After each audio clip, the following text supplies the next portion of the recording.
Welcome to ReConnect with Plant Wisdom. I'm your host, Tigrila Gardenia, nature-inspired mentor and leadership coach. In this podcast, I share ancient and modern knowledge from biology to spirituality about the wondrous ways in which plants can help you lead a naturally conscious life. Hello, everyone. Welcome back to another episode of ReConnect with Plant Wisdom. It's me, Tigrila Gardenia. And for this episode, which is our episode 60. I still can't believe it's episode 60. Like, it shocks me to think how long, and especially since I'm right now, every day I get new ideas of things that I really want to share with you. And so it takes, I don't know if you've ever done a podcast before, it takes a little while to get into your stride. And now I feel like I'm like, oh, okay, I'm starting to get this thing. And this episode is one that sort of came out of the blue. I actually wasn't expecting it at all. So as you know, I live in Damanhur Spiritual Community, one of the largest spiritual eco communities in the world in Italy. And last week from the time that I'm recording this, I was invited to a talk with Damanhur. And it's these talks that we do with Gnomo Orzo, who is one of the theoreticians here at Damanhur. And usually it's with somebody named Tantelo, but this time it was with Manta, who's one of the head of communications here in Damanhur. And it's these talks where they invite in other Damanhurians to talk about a specific subject, looking at it from the way that Falco Tarassaco, the founder of Damanhur, might have talked about it, how any of our spiritual studies and our philosophies look at it, and then also how you yourself have interpreted it. And so I was invited to do a talk on the meaning of spirituality. And the talk was just so good. It was so good. It was so interesting that when we finished, I was like, Manta, please, can I release this on my podcast? So I really am looking forward to hearing your thoughts on this, because spirituality is a word that has so many different meanings for so many different people. It could be extremely secular. It could be really almost religious, like it could be very rigid. It could be very loose. It could be a philosophy. It could be a structure. It could be so many different things. So I want to share with you how Gnomo and I see the word spirituality, and then invite you to come into the naturally conscious community and have this conversation with others, because I am excited to see what comes up here of your own understanding of spirituality based on everything that we have a discussion with. So with that, I leave you to episode 60, The Meaning of Spirituality, a talk with Damanhur. This night we have to talk about spirituality. It's a very interesting topic, very vast, very big topic. Tonight we are with Manta and Tigrila. Con voi. Manta will be the host of our meeting, and maybe Tigrila, would you like to spend some words about you, who you are, what are you doing? You have a very interesting work. So hello, convoy everyone. My name is Tigrila Gardenia. I am a nature-inspired mentor, a certified life coach, and mostly I'm known because I'm a world ambassador for plant advocacy. So my specialization is plant intelligence, plant neurobiology, critical plant studies, plant humanities. There's so many. Plant anthropology. It's so amazing how this field has just grown over the years. And so I basically help creatives and multi-potentialites and nature-inspired professionals to develop their true nature. And that's just like the headlines. Like, that's the way, if I was to sit here and try to give you my whole background, which I'm sure we're going to get into in this conversation, it would take a while. But I've been at Damanhur for the last, oh my goodness, when I think about it, it's been 13 years that I have been a Damanhurian and an initiate. I am also an instructor of the School of Medit Action and of the Damanhur Academy. And I am extremely excited to be here with you. Well, thank you, Tigrila. Tigrila, a joke. Plenty aspects. I like it. That's great. Plenty aspects. Plenty. Okay. So thank you very much, Tigrila, to be with us tonight. I asked Tigrila to be with us because I think you can also enrich this this topic with maybe many other perspective, also about your research about the plant world, because maybe we can go straight into the topic. When we talk about spirituality in Damanhur, we are talking about everything. We are talking about an idea of to connect everything, to have a connection, so not to divide aspect between, I don't know, spirituality and physics and religion and so on, but to find a way to connect everything. So first of all, Manta disappeared. Oh, I'm here. I was just leaving you the stage. You tried to escape. Yeah. Exactly. That's it. Tried to disappear. Hiding, reappearing. Yeah, I think that Manta has some question for us.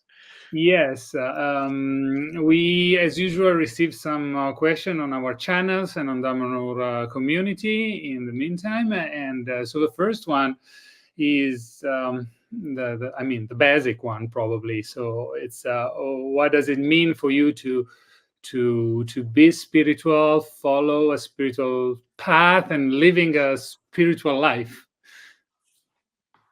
Who wants to start? Gnomo, do you want to start? Please, You want me to Tigrilla, start? I'm a gentleman, please. So I thought a lot about this question when I first heard it, because I think that spirituality is one of those words that we take for granted. I think we hear it so much that we, at some point, forget to even give it a context or a definition. So, and so when you go back and you think about what is spirituality, and spirituality really is about living a life in awareness and in connection with the human spirit, you could say the human soul. I think for us, we would also say with connection and awareness of the divine ecosystem. So it's kind of like that connection that goes from us all the way out, and from out, from the primeval divinity all the way back down to the individual and all the connections that we do. And for me, that's always been the core of spirituality. My spirituality has always been a quest to, first of all, understand who I am at my most expansive self, senses, personalities, the structure of my soul, my physical as well as my subtle connections and abilities, my aura levels, or subtle bodies, all these different pieces. But more importantly than that, and especially now after all these years of working with the plants, it's also about those, what I call a spiritual ecosystem. Like, how is it that I fit into that spiritual ecosystem? What is my soul here to do? And what does this particular life give me the ability to do as part of my overall soul mission?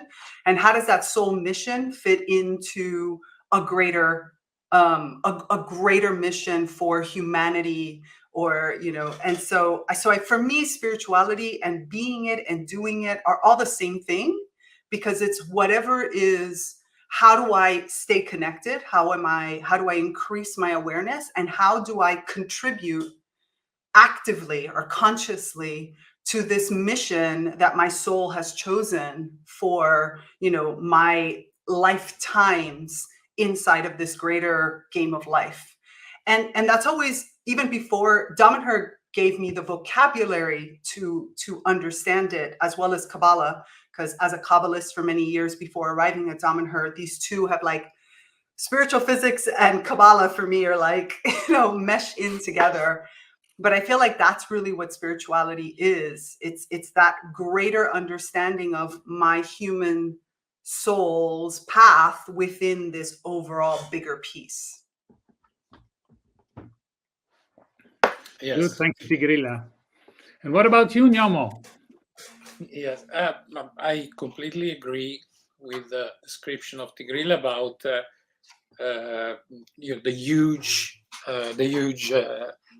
and vast content of spirituality. Of course, I think that everyone can also describe, can also translate it in a different way. But I also want to add something about the sort of Damanhurian habits to express spirituality. something that for me, I joined Damanhur. I was very young. I was 18 years old. And when I started to be a Damanhurian, what I discovered was an approach to put spirituality into very practical aspect also. So to maybe I'm not talking about what is spirituality, but how to interpret spirituality.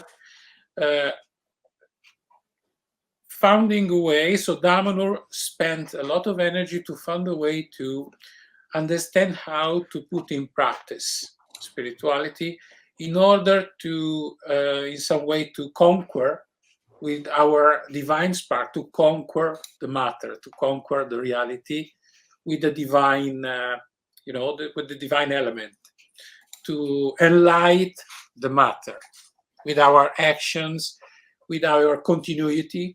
For example, in Damanhur, we put a lot of attention about not only to act, but also to be constant over time in what we do in order to be able to change the reality. We know, I think that every one of us in our life, we discovered, we tested that to change something, we have to be constant.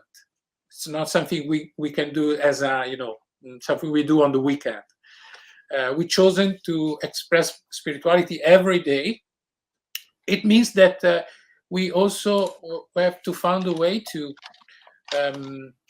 touch with the spirituality also our work, the food, I don't know, everything, money, economy, health, love, sex, everything. Not only something that we can express, I don't know, in a temple or in a church, but something we can express every day in every daily life experience. It's not easy. It's a challenge. It's a challenge. Sometimes we forget. I forget. But this is the challenge, I think, of Damanhur, to try to connect together spirituality with daily life. And in this sense, taking your words as an inspiration, another question that we receive: what is a spiritual path, and especially if it's so deeply connected to all your life or your daily life? Yes. Yeah, and please. go. Well, and I think that this is one of those places where probably Gnomo and I will differ in a good way, like to show the diversity of actually Damanhurians, because Yes. Gnomo, as he said, was very young when he arrived in Damanhur, so his path has been very much colored by Damanhurian principles, and then all the extensive studies and research that he's gone into here. So you have this breadth that is like this depth, that goes through. Where my spiritual path has been marked by breadth.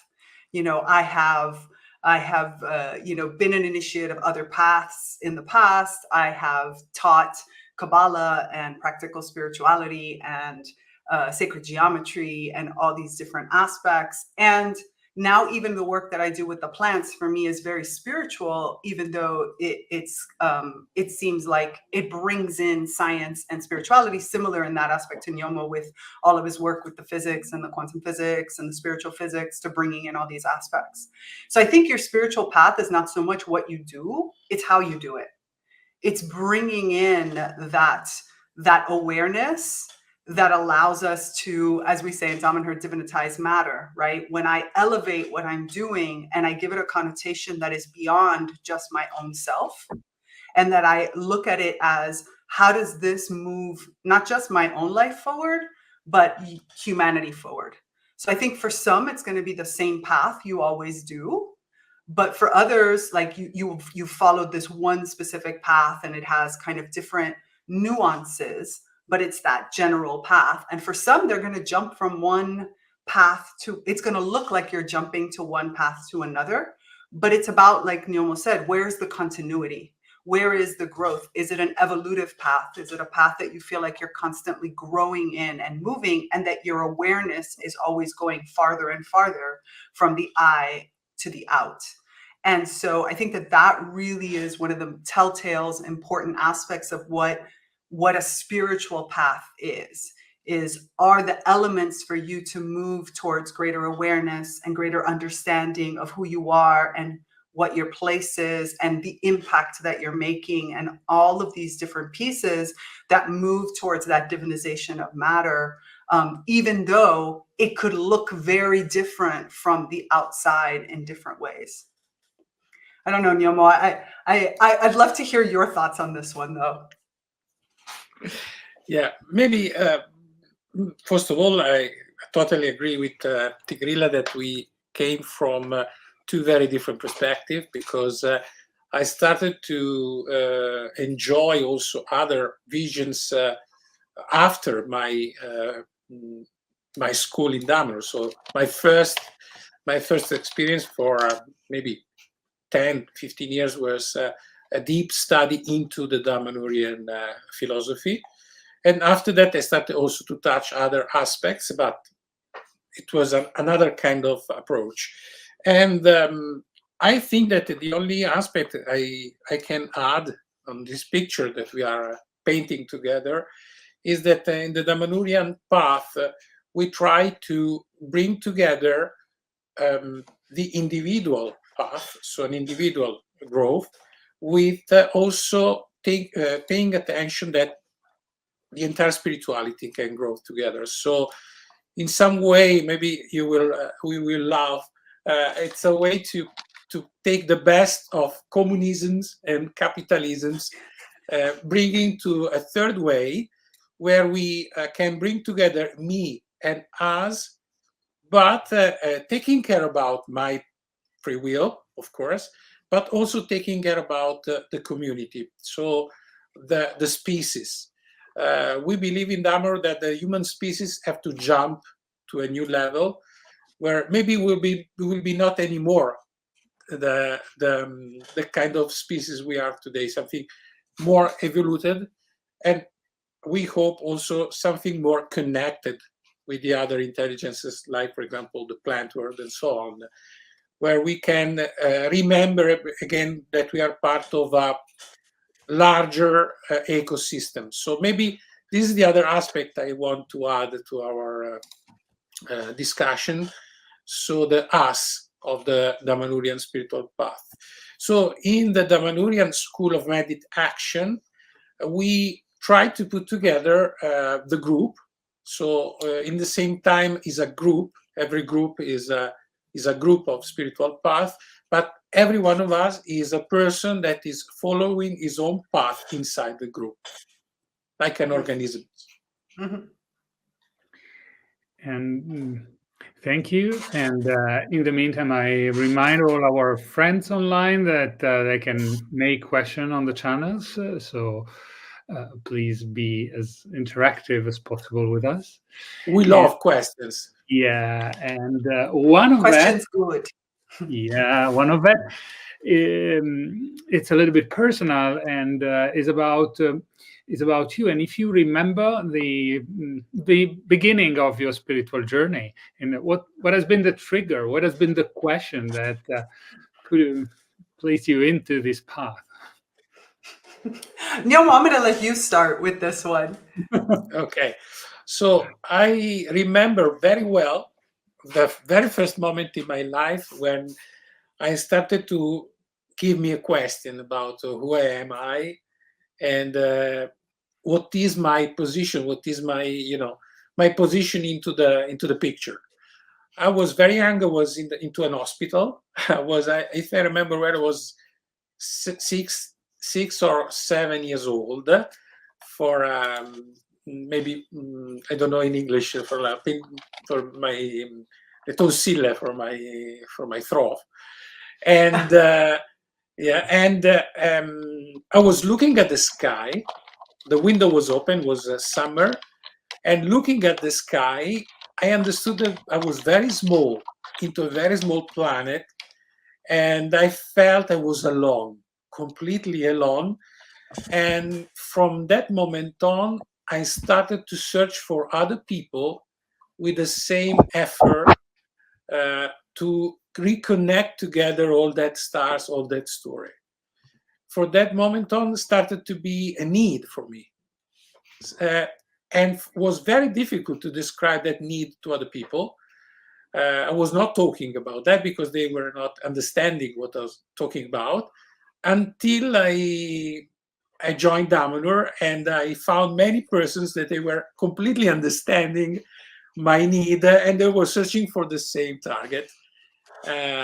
So I consider myself I'm a lucky man because I was very young when I found people with the same mission, with the same target, with the same ideas.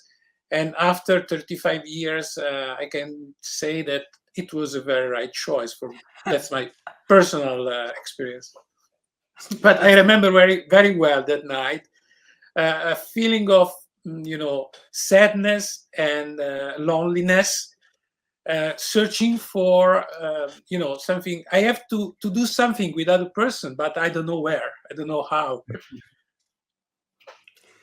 Yeah, So, in one word, if I have to summarize my first trigger about my spiritual path, it was research. that makes sense. And it's so funny how we all come about it in different ways. I feel like my spiritual path has been kind of, when we do the course on rebirths, on programming your rebirths, I feel like it's been layers of rebirths within the same lifetime.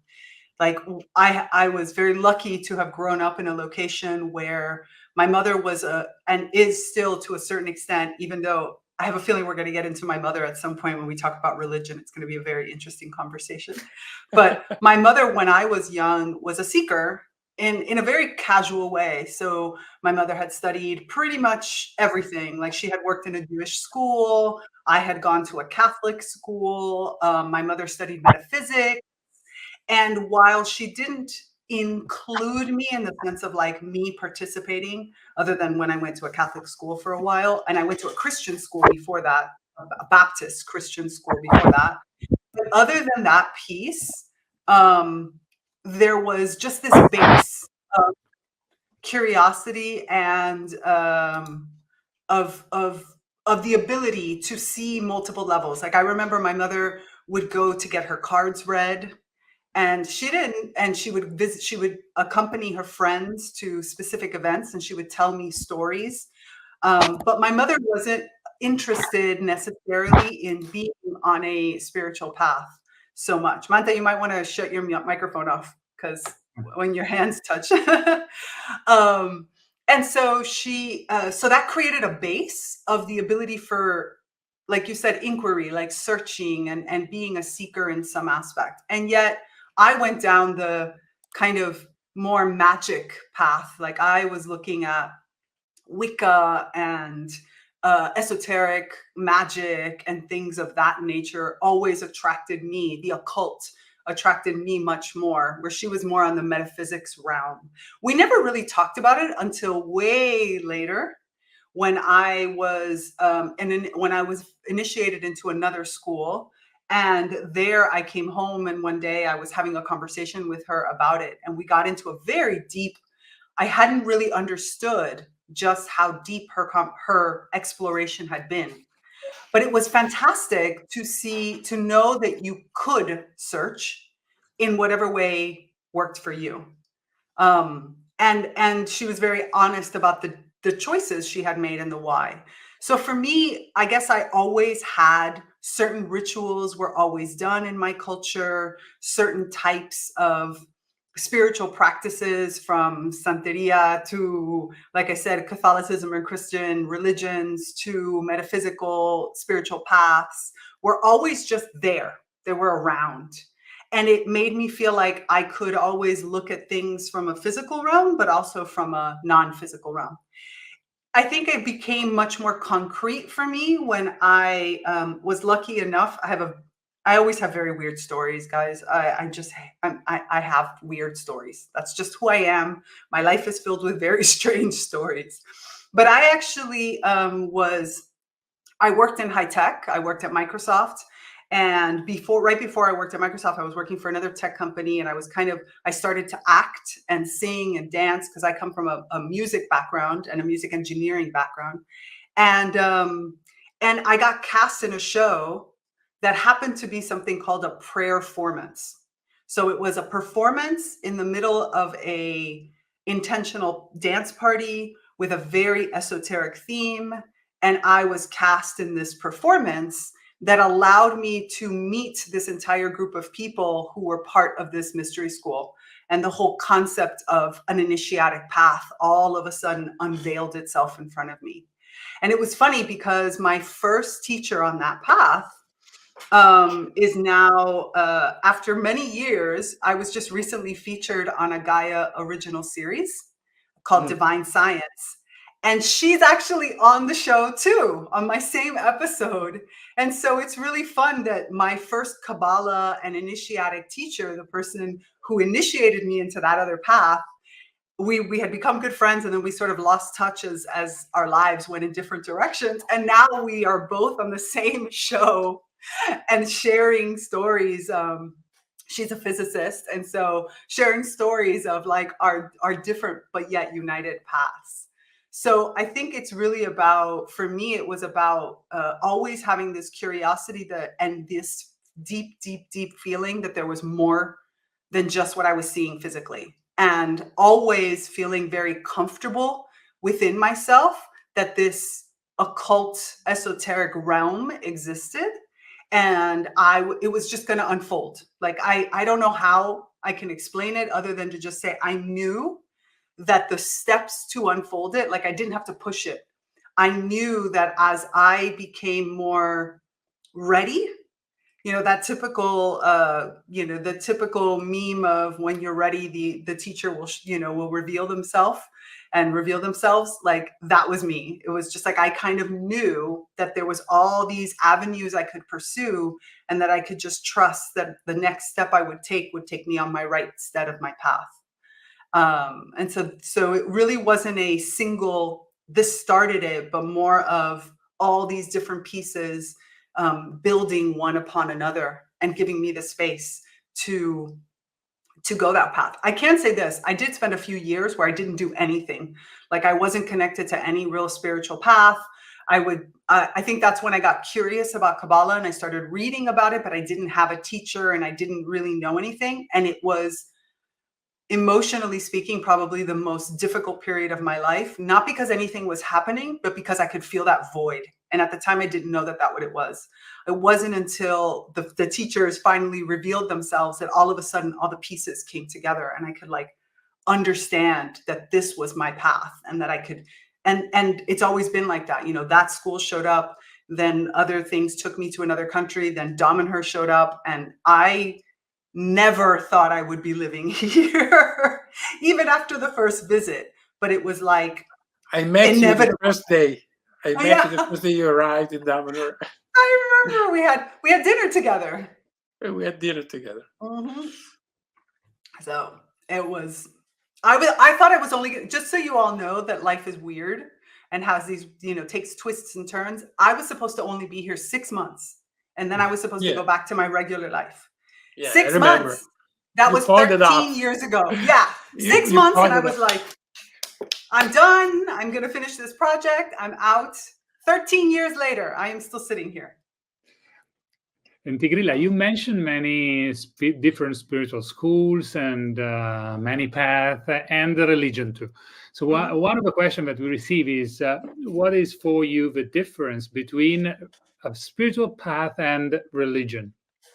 Yeah, here I have to say I rely heavily on my Kabbalistic side to give me a really deep understanding of that, because if anybody has ever studied Kabbalah or has ever seen the Tree of Life, right? The Tree of Life is made up of a whole series of sephiras with 3 pillars. You can see kind of 3 columns, the 3 pillars. One of them is the pillar of philosophy. The other one is the pillar of religion. And then you have this middle pillar. For me, the middle pillar is for me, my way of the spiritual path, which means I step in. So the pillar of religion is about, as my mother puts it, because as I was talking about my mother at some point in her life chose a religion. My mother is a Baptist. She is a beautiful Baptist. I love talking about religion with my mother because she's extremely, she does her own studies. Like, she comes to her own conclusions, but it's within the framework. And she says it very clearly. I chose to go from metaphysics and all of these other philosophies that I had studied, and I chose a religion because I needed very direct rules. I needed to know that I would do this step and I would get to heaven. She couldn't handle the choose your own adventure that is a spiritual path. So to me, spirituality is kind of the weaving in and out between philosophy, which is the concepts, the ideas, and the religion, which is the steps, the structure. And you see this in the tree of life. You see this through, the differences between Netzach and Hod, and in Hesed and Gebura. You see, and in Chokmah and Bina, you see the path of severity, not in a bad way, but more in this is your structure that you should stay within. And philosophy, which says there is no structure, follow your emotions, follow your experiences. And to me, the spiritual path is the path that weaves it. And that's why we call it like the middle pillar, because you do have some structure, whatever it is that you study, whether it's, here in Damanhur and you have your initiatic path with our rituality and our alchemy and all these pieces that has structures. But it also has a lot of philosophical elements that allow us to choose how to apply some of those structures, or which one of those are more adept for me. Like for me, it's really plant focused and personalities focused and certain things. For Gnomo, it's very, spiritual physics and quantum physics and all of these other pieces. We have a shared rituality, which is our kind of part that comes from that religious, the pillar of religion, or the pillar of severity. And we have this philosophical side that comes, and so we can weave through them. And I feel like that's really the difference. That's what distinguishes. Religion says, I'm going to tell you what to think, what to feel, not feel, you feel yourself, but I'm going to tell you what to think and how to approach that. I'm going to give you everything you need to get there. I'm going to provide you that structure. I'm going to show you the words that you're supposed to get to. So it provides all of that in a way that, yes, you have a little bit of wiggle room, but you generally follow that. Where spirituality is pulls from different aspects. I think interesting point, especially about structure rules that in a word of follow the flow are interesting elements to think about. So what about you, Gnomo? Beautiful the division about the division of Tigrila that come from the Kabbalah vision. Kabbalah, it's beautiful, aspect. Maybe something I can add with this very interesting discussion is that in my experience, also in the Damanhurian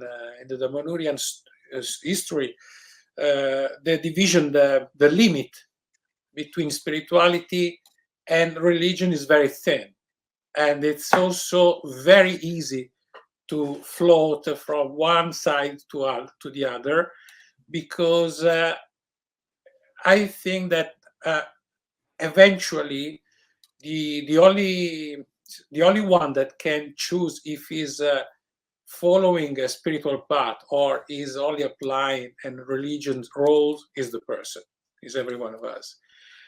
Despite of every role or every model we have in front of us, the Damanhurian school or another magical school. For example, I met some priests, some person in the Catholic Church, that they were more moved, they're more, from the point of spirituality and spiritual path and not religions, because they were not strongly focused on dogmas. Also talking about dogmas, I think that in the spiritual path, in a perfect world, in the spiritual path, the people are focused on paradigms, but not dogmas. Because the dogma is a very clear limit. It's a square that said there is something outside and something inside. Outside is wrong, inside is good. If you have a paradigm, you can move, and the paradigm is with you, and you have no limits. You have roles, you have a direction, but there is not a border, there is not a curtains. I think that it's something we constantly choose inside of us. Sometimes in Damanhur, I was a religious because I was following without, really analyzing what I was doing. And sometimes I'm a researcher, and I think that I'm a spiritual researcher in a spiritual path because I'm looking at who I am. I'm aware about my actions. And in that case, I'm more focused on a paradigm and not a dogma. Thank you, Gnomo. And If someone is asking what is the Falco view about spirituality in the chat. Yes. There you go. That's your specialization. You go, Gnomo. You'll have the answer better than all of us. Falco was, first of all, in 40 years, almost 40 years, Falco bring to us many different point of view about spirituality, but maybe one that Falco was repeating again and again, and we know why, because we had some very practical goal to achieve in our life here. For example, the creation of the temples of humankind, the creation of the community, the creation of a hotspot on the planet that help everyone on the planet to understand that to do spirituality together is possible. So he was repeating many times that spirituality is connected to the practical aspect of to do something, to express our free will, and to put in actions our ideas and dreams. So it was a very practical point of view about spirituality. So free will, express your own free will.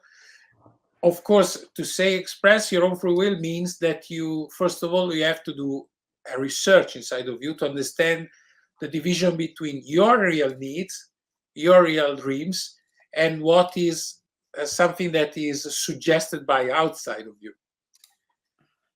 This is the way to understand what means to express your own free will. Sometimes we believe we are acting, but we are only following suggestions, pushing of everything outside of us.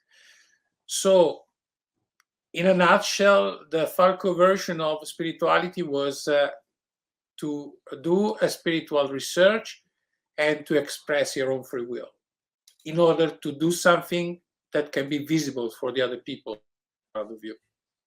Something that the other people can touch, so it's not something that only happen inside of you.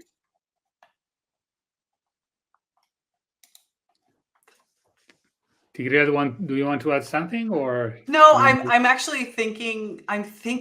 It's funny as Gnomo talks. This is what I love about having conversations with Gnomo, and Gnomo and I used to teach together, so it's really fun to kind of be back in this environment. And I was just thinking, as I hear him oftentimes, because of the way that he describes Falco, I can imagine those moments, and it just brings me back to memories of walking down a hallway with Falco, having a conversation about something, and the way that he approaches everything, which was, I think, where each one of us has our own way of touching into our spirituality. Some are very analytical with it. Some are very emotional with it. Some kind of expect a feeling versus how I'm feeling. And Falco was just really about, what are you doing? Like, your spirituality is expressed through what are you doing? Like, how? And I remember one time we were in a Friday Serata, and he made a comment that I will never forget, because he was saying how it was talking about ideas and like impact, and saying that, kind of, I'm gonna paraphrase him badly, but it was more along the lines of like, your ideas, an idea in your head isn't good for anybody. Like, if it just swirls around in your mind, you have to bring it out through your actions. And I would say that was probably like the metaphor of his spirituality is are you acting and are you doing things that match what it is that you want to put out into the world, because that then is going to reflect back on who you are in the world. Kind of like Gandhi said, happiness is when what you think and what you feel and what you do are in harmony. And I feel like that's also, you could say spirituality is that, when what you act, what you think, what you feel, and what you do are in harmony with one another. That is really the core of it. Thank you, Tigrila. And starting from this point of view, can you give us some examples of which one you consider your best achievements in your spiritual life as a spiritual manifestation, or what you are doing? I'm trying to think of how you would even answer that. So that's the curiosity. I'm going to give you my answer. You want to know what my biggest spiritual achievement is? Peace of mind. Serenity and peace of mind. I know it sounds ridiculous. Like that really has been the culmination. I realized that the more, it's kind of like what I was just saying with the Gandhi quote, and even with Falco's quote, it's that augmentation of that ever more complexity without complication, from a spiritual physics perspective, right? Where I can do so many different things, and yet I feel spaciousness of time. I feel calm. I feel like I'm on my path. I feel like for me, that has been probably the most important spiritual achievement, is reaching a place where I realized that I was getting up early in the morning. I was going to bed late at night, but I felt peaceful throughout the course of my day. I felt like, that doesn't mean that it's 24/7 always, although we're trying to get there. But I'm just saying, like, those moments where you realize that, at least for me, especially with the way that my mind works, I'm somebody who just is very, very active, and I love doing things and creating and expressing, and more importantly, I love seeing the transformations and the evolutions that happen with people. And so I'm very hands-on in everything I do. People are afraid to ask me onto projects because I usually give 150%. Like, it's just the way I am. And yet, over the years, I've become like, there's less expectations from others on those things. There's a flow. I was just recently interviewed for a PBS documentary that's going to come out at the end of the year. And we were having this very deep conversation about that flow, that feeling like if you really sit back and surrender into your true essence, like to your divine soul, all the way back to all the connections, the path that you're supposed to be on sort of unfolds in front of you, even if you can't always articulate it. And to me, that is the accomplishment. Like, that's been probably, and there's still more to come, but that's holding that for longer stretches of time. We're feeling like my day is that way, or where I'm really feeling that trust and that faith and that peace. So many people use different words to reach there. That universal kind of that universal love that comes, I hate using that word sometimes because it's so corny, but it's like so true. It's that place where you just, in Kabbalah, we think about it as like Tiferet, the beauty. Life is beautiful because you do the right thing, because it's the right thing to do, and you feel it. That to me has been the most important true spirit. I mean, I could give you lots of external achievements, but that's been like the thing that really has transformed who I am. And it's transformed me a lot because I consider myself, I always say that if I write a book, the first line is going to be, I'm the most positive, negative person you've ever met, because my mind thinks in negatives, and I was a big pain.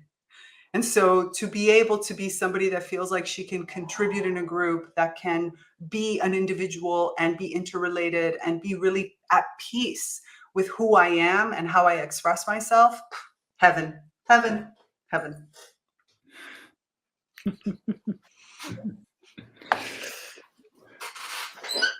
Guillermo, do you want to add something? Yes, for me,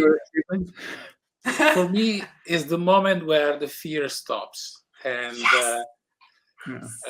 that's my goal. Every time in my life when I really stop to have fear, and the fear is replaced with consciousness, I feel that I had a jump. I found a way to jump to another level. Yes.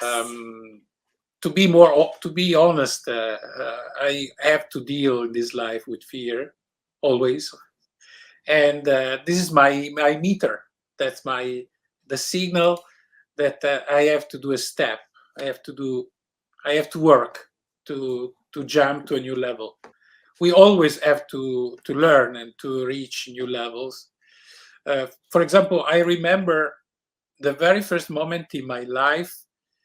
It was a natural astral travel.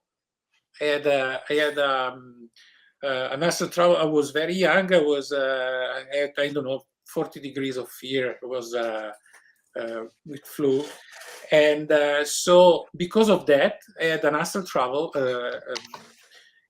and looking at my body down to the bed, I understood for the very first moment in my life that I was not my body, and it completely changed my vision.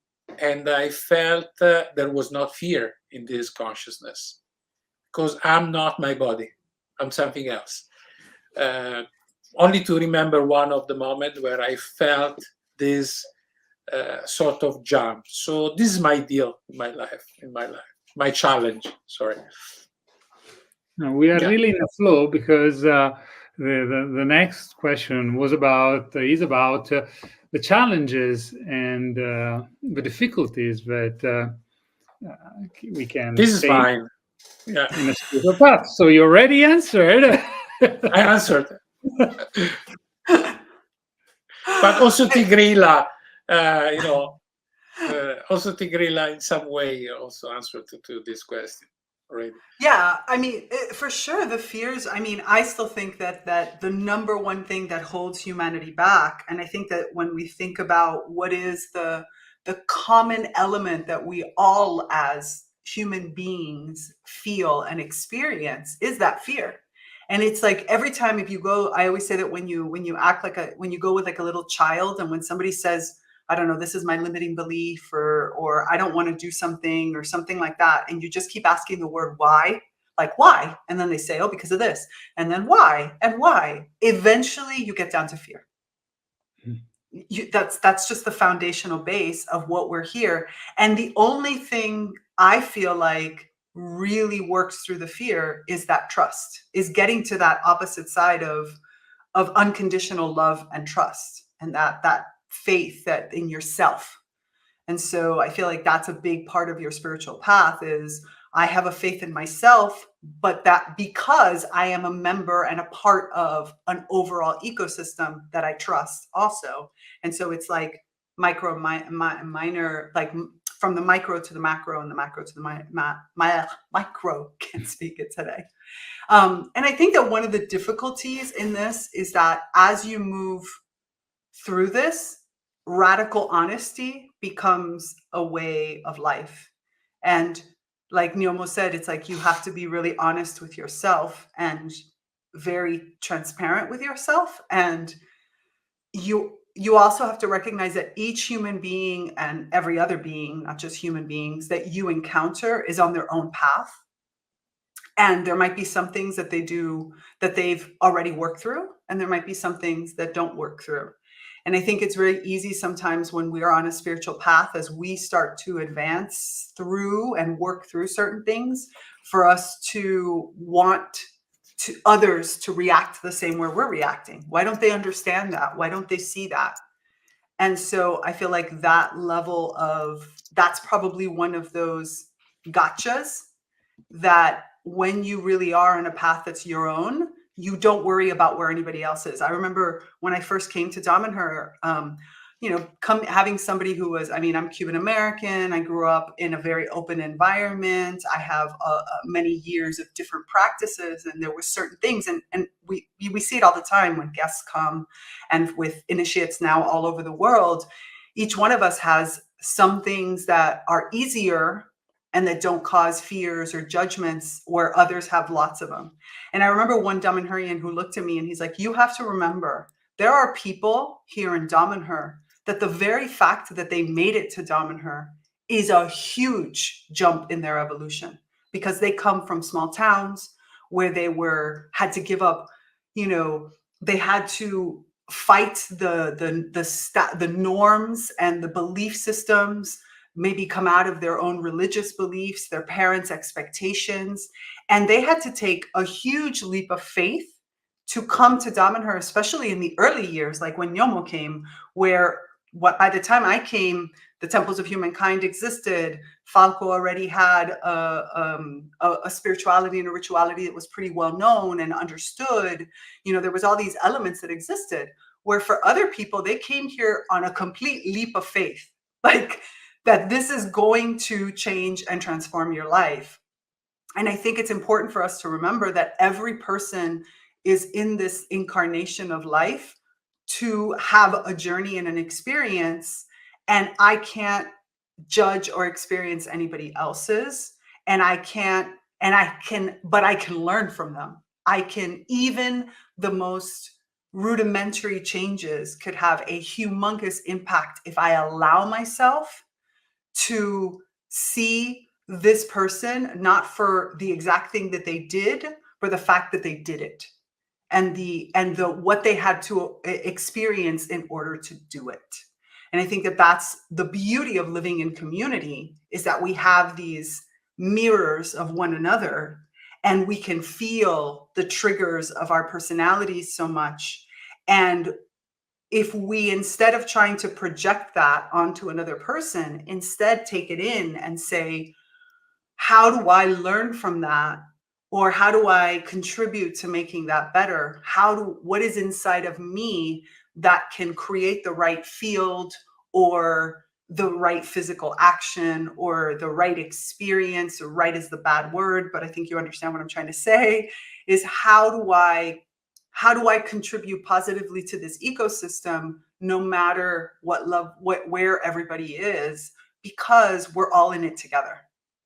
And I think that shift is a big challenge on your spirituality. Like, a spiritual path means allowing others to touch me, allowing others' experiences to actually have an impact on me, and to grow and evolve from it. And I think that can be extremely challenging. And along with the idea of, when am I supposed to act like consciously and move the synchronicity, and when am I supposed to allow the synchronicity to guide me? I think that becomes another big challenge on this path. So you really have to know thyself. That is why that's like the tenet of every spiritual path, is like, you really have to know yourself. Yeah. Thank you, Tigrila. We got a message that is very connected to the present moment, and it's what should I think about spirituality in a world at war? It's a good one. But yeah, first of all, I think we have to remember that we are at war from thousands of years, because of course in the last 5 years we start to experience a war in Europe, or close to Europe, but there are many other conflicts all around the world from decades. So we are constantly at war, because human being is not yet arrived to really understand what means human being and spirituality, because we are still putting actions on conflicts instead of found solutions and found a way to connect. It's a completely a different point of view. The point of view of people that are searching for create connections, and the point of view of people that are searching for conflicts, for diversity in terms of something that can divide me against you, instead of something that can distinguish me and you. I know this is completely a philosophic answer.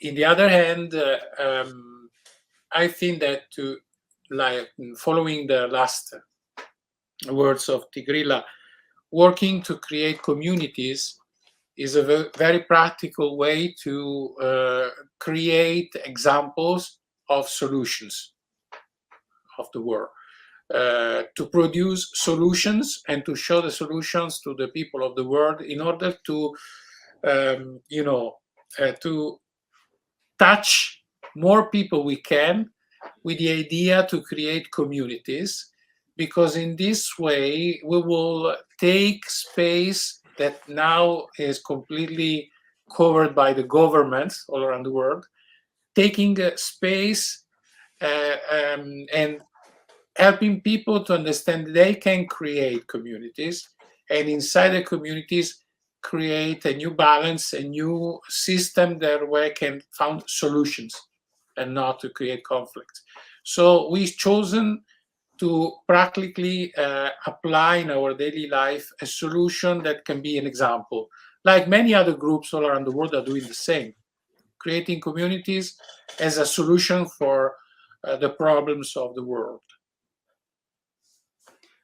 Yeah, and I think that that's also one of the other beautiful things about being a Damanhurian, no matter where you live, is that we approach these types of situations and from many different angles. You know, there's the physical angle, and then there's, you know, the things that you can do on the subtle planes, and then there's all these other aspects, and then there's the individual.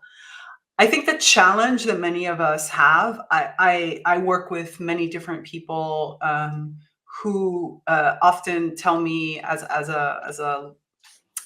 that they feel very disconnected, for example, from their own lives and from their own bodies, from all these different aspects. And I feel like this is the macro, that's the part that reflects out to many of these conflicts. Many of these conflicts, as Gnomo said, have always existed. And one side of it is the fact that now we're seeing them. And I think that there is a humongous benefit that we should look at of the fact that so much of what was veiled and hidden is now unveiled and visible. Because when it's visible, it's when we can all start to move and take action towards it. And I also think it's important for us to remember that all of these systems and governments and organizations, whether you're talking about climate or you're talking about war or you're talking about all this, are still made up of individuals. And these individuals, kind of like these entities, have been created at an energetic level from what is being put into these groups. But it's what the individuals are putting into these groups. And I think that this is the aspects of where you have to ask yourself the question of how long, like, what is the individual action that I shall take? You might act on a global level, you might act on a community level, right? But it's kind of like we were talking about earlier with Falco. Falco always said it's important, like, you have to act in some way. And your actions have ripple effects. They make impacts. They leave a trace. And so I think that your spiritual path is more important than ever right now, to ask yourself honestly, okay, I'm incarnated in this period where all of this is going on, where it's so visible, it's in your face every day, it's in the news, it's in the conversations I'm having with my friends, it's in this. So it's being mirrored to me all the time. What am I going to do? What is my role in it? Because if I don't think that I have a role in it, then I'm probably I'm going to feel like I'm part of the problem. It's like I'm going to feel the weight of it, as opposed to if you are doing even a little thing, you know, it could just be a conversation. It could be the work that you're doing for yourself. Overall, it will snowball. It will affect greater. It will ripple out and it will have its effect. You know, Damanhur itself is a great example of that, right? One small little group of people who started to have these meetings and then decided they were going to live together. And then all of a sudden, you know, more people felt that call. And now we affect so many different people, but also government structures. And we are so active in so many different realms. And the Damanhurians themselves, all Damanhurians around the world, are also active members of their existing, you know, circles. And that's a fact. And like Gnomo said, there's more and more communities coming online. So I think it's, if we think of ourselves as a ripple and we start to really ask ourselves the question of, what is my role? And my role might just be, I need to work through my trauma, or I need to become whatever. It could be that. Nobody's saying you have to go stand on the front lines of like a protest, but you have to feel that, you have to deep down feel that that is contributing in some way, in whatever way it might ripple out, even in ways you might not understand. But if you feel like it's really contributing, then that's what it is. And that's why your spirituality is more important than ever right now. I think also, I'm going to add one little piece, because I recently did a podcast episode on this that was like, why I don't have, especially as a person who's very connected to nature, why I don't have eco anxiety. And I do think that also understanding the overall, Gnomo will correct my words here, but the overall game of life at play by the primeval divinities, by what is happening at an overall level, as a cosmological level, I think also helps you understand that evolution and greater complexity doesn't always come with kumbaya and, ooh, look how pretty everything is. Not always. Even in nature, competition or predation or parasitism are important factors. They're not primary. Mutualisms are definitely the best, like mutually beneficial relationships. But competition and predation and parasitism has a role, an important role. And so don't discard it just because it looks ugly to you.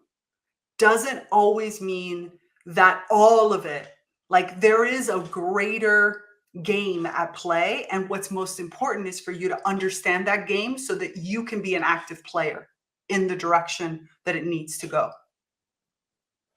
Yeah. I was going to describe something very, very similar to Tigrilla, because we faced a pandemic, and after that, a war. Now, 2 different wars close to Europe.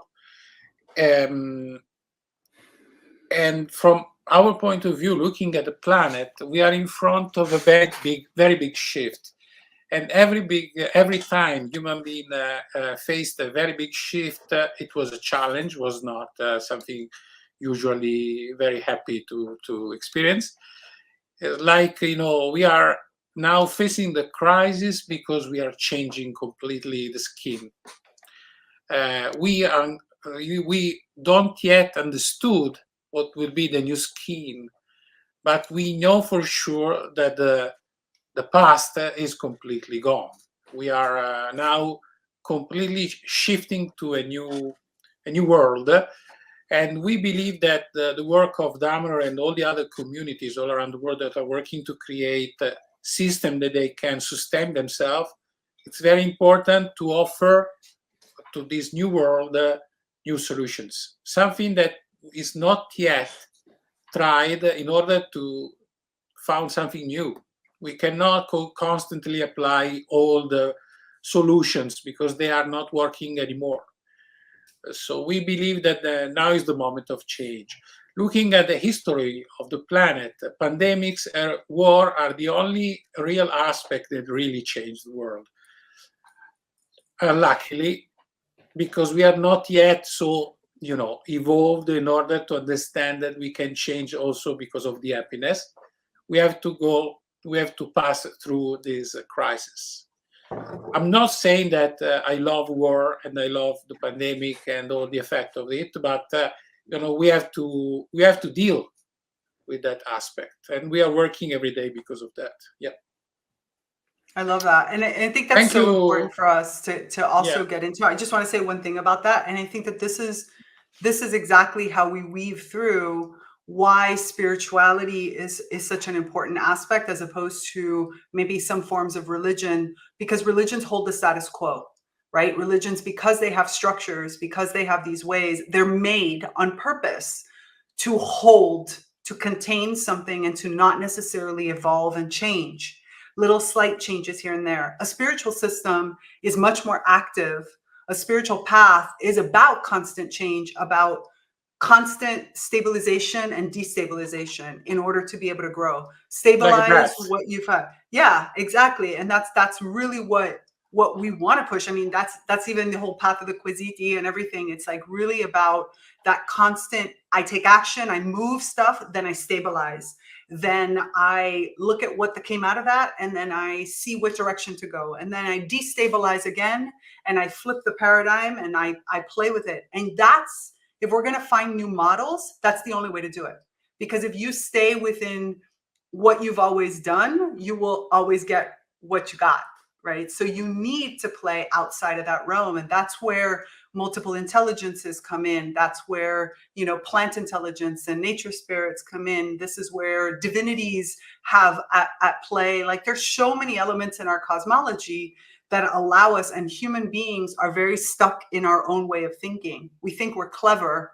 And I think we need to give ourselves permission to quiet, as they say in biomimicry, quiet that cleverness and allow yourself to use your spiritual ecosystem and your own divine eco, like who you are from at a soul level, to and to connect into other kinds of beings that, and other human beings as well. So, you know, humans as well as other kin, and then shift to allow new parts. And I think this is why art is such a huge part of the Damanhurian culture as well, because in the world of art, as well as in the world of dreams and astral travels, those rules that we have for what life looks like can be completely shifted, and they don't exist. And therefore you can create, and you can start to get visions of what a new, what the next paradigm will look like.